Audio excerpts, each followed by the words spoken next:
В Сосногорском филиале Республиканской общественной приемной главы Республики Коми состоялась прямая линия, посвященная действиям потребителей при нарушении их прав. В качестве эксперта по данному вопросу выступил заместитель начальника отдела управления Роспотребнадзора по Республике Коми Александр Шипицын.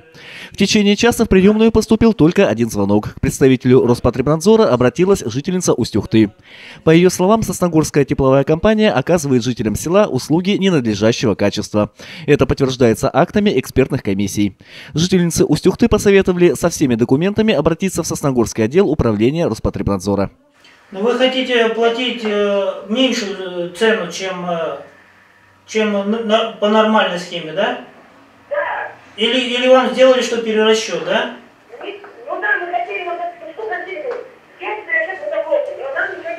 Хорошо. У вас будет возможность подъехать к нам в Роспотребнадзор в Сосногорск, Молодежная 10А, со всеми документами.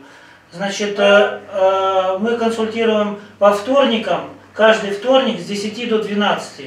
По словам Александра Шипицына, именно с жалобами на коммунальные службы жители Сосногорского района обращаются чаще всего. По каждому случаю даются подробные консультации.